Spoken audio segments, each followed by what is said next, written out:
was okay. It wasn't brilliant, put it that way. Anyway, today it's the high priority bus service, which is now called HPBS.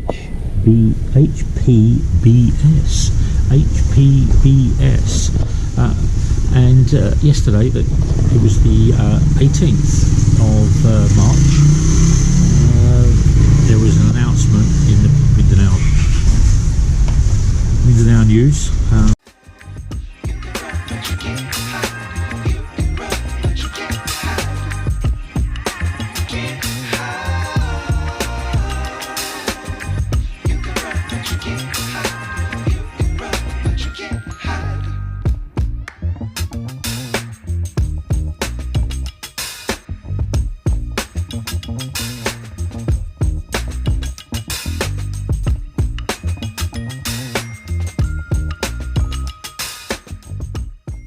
There's a little bit more detail behind the HPBS because this is what all the issues are about replacing the jeepneys.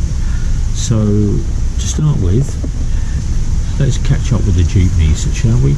Any jeepney that is over 15 years of age will be taken off the PUV. They can still be used for private hire, but they're not allowed to be used for public duties. Now, any jeepney that's for under 15 years of age needs to go to the LTO to get a registration. It needs to turn around and have lights, working brakes, easy access. Yeah, all the things that people expect from a bus service or a transport service, a modern transport service. Nothing that comes from the Jurassic era, nothing that is from bygone age. And then yesterday there was this announcement, as I said. So let's forget about the jeepneys because it's been going on since 2019 and we're in 2023 and they're still dragging this out because they don't want to lose their livelihood. There's going to be around 1,000 to 1,200 new jobs created for the guys to drive the buses, the new transport service. And out of that 1,200, when they did the survey, they estimated that 7,500 jeepney drivers would be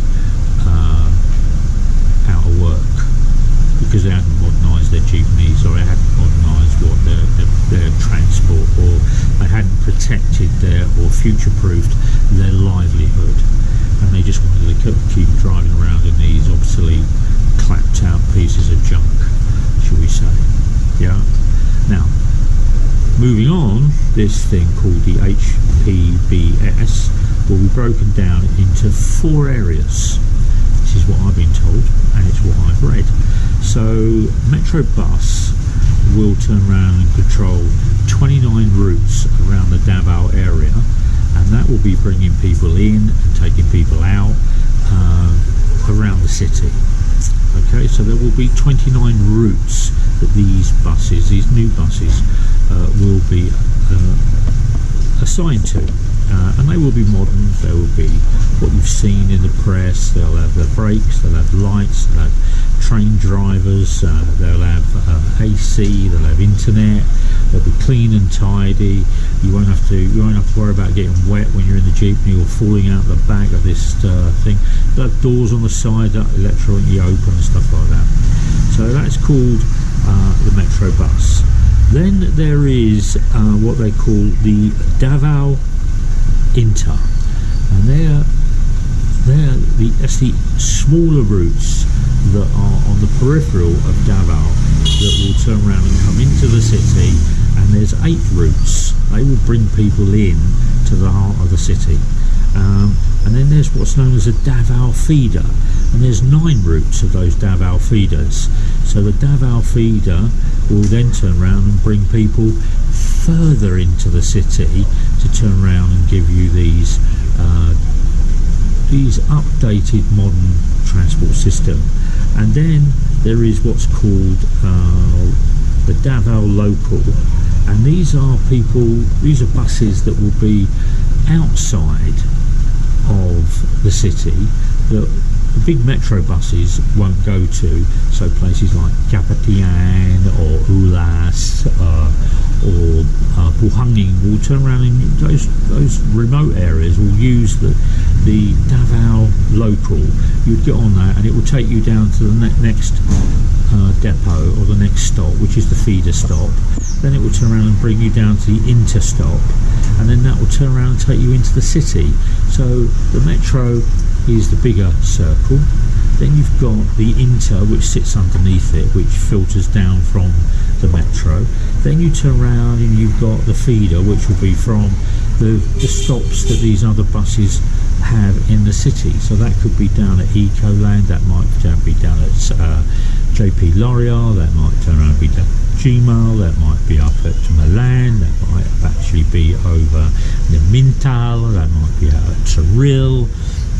So these bus routes, they're all interlinked, and there's four stages, and 4 tiers that turn round. And but it's Davao says that they're going to continue with it. Davao says they're going to deal with it. And I was really interested in reading this article in the Mindanao News, because it's really clear how they've thought this new transport system out, how they've actually done it in stages, how they've actually moving people.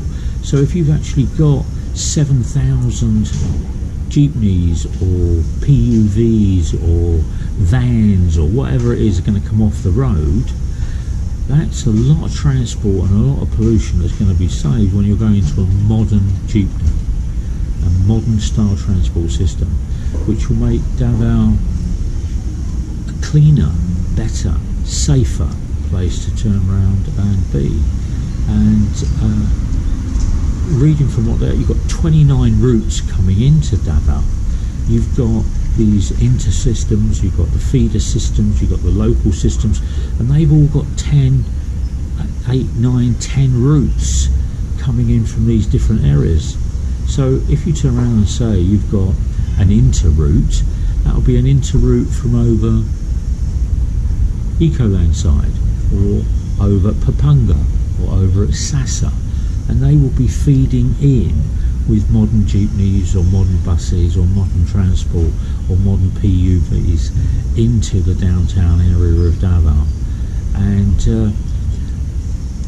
I believe, and it's only my thought, that where Marco Polo is in the centre of Davao, there's a park there, and they're putting these new shelters, they're putting these new awnings up, which I think is going to be for where these new buses are going to come into the city. They're going to drop people off, and from there you'll be able to turn around and get your pedicab, or you'll be able to turn around and get your cycle, or you might have to get a taxi, or you'll be able to walk to work. And there'll be these little places in the city that will turn around and create a great way to travel, great infrastructure. I was downtown today, as I said, and I was at Breezer with Annie. There was maybe 3 or 4 jeepneys actually on the road today. The police were out today checking the jeepneys.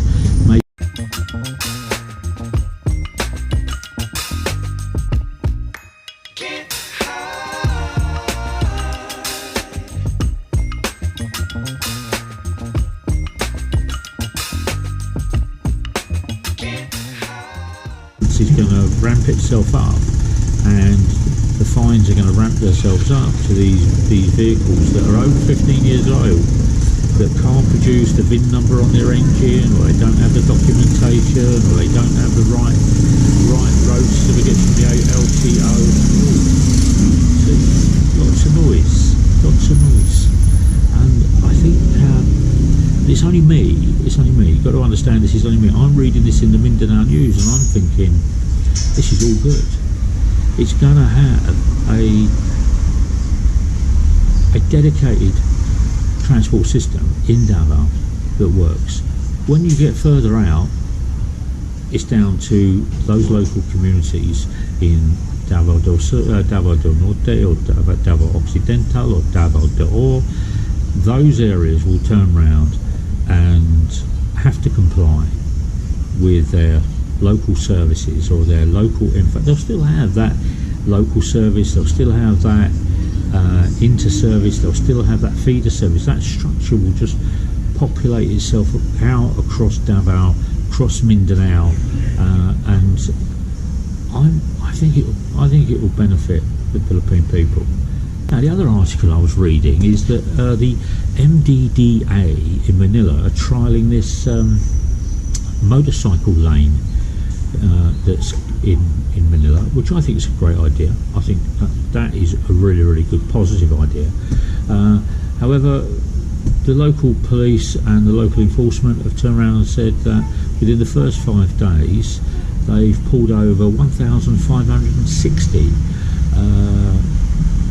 drivers using the dedicated motorcycle lanes, which is a bit like the expressway, isn't it, when you get bus lanes on the expressways and they're coming down and you've got guys flashing their lights driving their Japanese cars or driving their American cars or driving their Chinese cars because they believe that they have the right to be in the dedicated bus lane.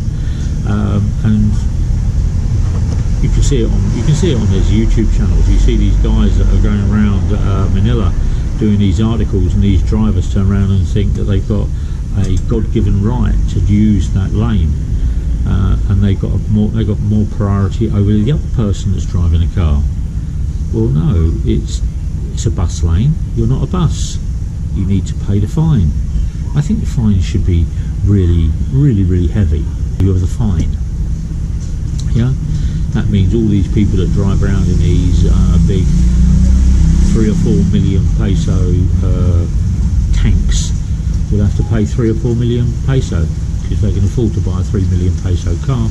They can afford to turn around and do the fine, can't they? But I've seen a lot of that at the moment. There's a lot going into this transport system and about improving the transport in the Philippines, and I think it's good for the Philippines. I really do. I don't matter what city you're in. I drive a scooter. You know, I don't drive a car. I can't afford a car, but I still have to turn around and be wary when I'm driving on the roads. When I was in the UK, we used to turn around and drive.